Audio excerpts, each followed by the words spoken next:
நம்ம இன்றைக்கி ரொம்ப டேஸ்டியான சத்தான பருப்பு சாதம் எப்படி பண்ணுறதுன்னு பார்க்க போகிறோம். இது ரொம்பவே குயிக்காக பண்ணக்கூடிய ஒரு ரெசிபி. அதே சமயத்தில் நீங்கள் லஞ்ச் பாக்ஸில் கூட இதை கொடுத்து விடலாம். குழந்தைங்க மிச்சம் வைக்காமல் சாப்பிட்டுட்டு வருவாங்க, ஏன்னா அவ்வளோ ருசியாக இருக்கும். ஹாய் ஃப்ரெண்ட்ஸ், என் பேர் Abhi. Welcome to Indian recipes Tamil. வீடியோக்குள்ளே போகிறதுக்கு முன்னாடி நம்ம சேனல் இந்தியன் ரெசிபீஸ் தமிழை சப்ஸ்கிரைப் பண்ணிக்கோங்க. கூடவே இருக்க பெல் சிம்பலையும் கிளிக் பண்ணிக்கோங்க.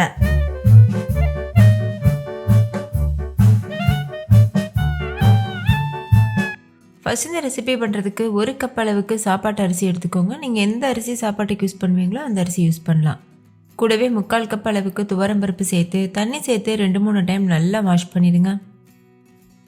நல்லா கழுவினதுக்கப்புறமா தண்ணி ஊற்றிட்டு ஒரு அரை மணி நேரம் ஊற வச்சுக்கோங்க.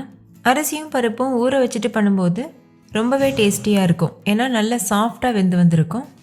ஓகே, இது இப்போ ஊறட்டும். அடுத்து ஒரு குக்கரில் 2 டீஸ்பூன் எண்ணெய், 1 டீஸ்பூன் நெய் சேர்த்துக்கோங்க.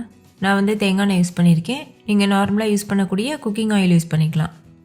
எண்ணெய் சூடானதும் 1 டீஸ்பூன் கடுகு சேர்த்துக்கோங்க. கடுகு பொரிஞ்சதுக்கப்புறமா கொஞ்சமாக உளுத்தம்பருப்பு சேர்த்துட்டு 1 டீஸ்பூன் சீரகம் சேர்த்துக்கோங்க. தாளிதம் பொரிஞ்சதும் கொஞ்சமாக கருவேப்பிலை சேர்த்துக்கோங்க. ஸ்டவ் லோ ஃப்ளேமில் வச்சுக்கோங்க. அரை டீஸ்பூன் பெருங்காயத்தூள் சேர்த்து நல்லா மிக்ஸ் பண்ணிடுங்க. அடுத்து இது கூட 2 பெரிய சைஸ் வெங்காயம் நீள்வாக்கில் கட் பண்ணிவிட்டு சேர்த்துக்கோங்க. சேர்த்துட்டு இது நல்லா வதங்குறது வரைக்கும் வதக்கிடுங்க.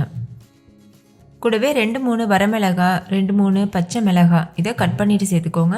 கூடவே ஒரு கைப்பிடி அளவு பூண்டு பற்கள் தோல் உரிச்சிட்டு சேர்த்துக்கோங்க. கொஞ்சமாக உப்பு சேர்த்துட்டு இது நல்லா வதக்கிடுங்க. நல்லா வதங்கினதுக்கப்புறமா இது கூட 2 தக்காளி நீள்வாக்கில் கட் பண்ணிவிட்டு சேர்த்துக்கோங்க. சேர்த்துட்டு இதையும் நல்லா வதக்கிடுங்க. தக்காளி வதங்கினதுக்கப்புறமா அரை டீஸ்பூன் மஞ்சள் தூள், 1 டீஸ்பூன் மல்லித்தூள், 1 டீஸ்பூன் கரம் மசாலா, 1.5 டீஸ்பூன் மிளகாத்தூள் இதெல்லாம் சேர்த்துக்கோங்க.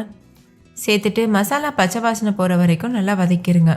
லோ ஃப்ளேமில் வச்சு 1 நிமிஷத்துக்கு வதக்கினா போதும். மசாலா அடி பிடிக்கிற மாதிரி தெரிஞ்சதுன்னா கொஞ்சமாக தண்ணி சேர்த்துட்டு மிக்ஸ் பண்ணிக்கோங்க. இப்போ மசாலா பச்சை வாசனை போயிடுச்சு. நம்ம ஊற வச்சுருக்க அரிசி பருப்பை தண்ணியை வடிகட்டிட்டு இந்த மாதிரி சேர்த்துக்கோங்க. இப்போ இது கூட அளவு தண்ணி சேர்த்துக்கோங்க.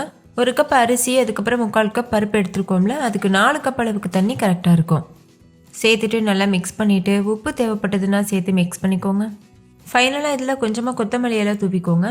நீங்கள் உப்பு செக் பண்ணி பார்க்கும்போது கரிப்பாக இருக்கணும், அப்போ தான் சாதம் பருப்பு கூட சேர்ந்து வெந்து வரும்போது கரெக்டாக இருக்கும். நான் இப்போ கடைசியாக கொஞ்சமாக உப்பு சேர்த்துருக்கேன். சேர்த்துட்டு நல்லா மிக்ஸ் பண்ணிவிட்டு மூடி போட்டு மூடிட்டு ஹை ஃப்ளேமில் வச்சு 5 விசில் வச்சு எடுத்துக்கோங்க.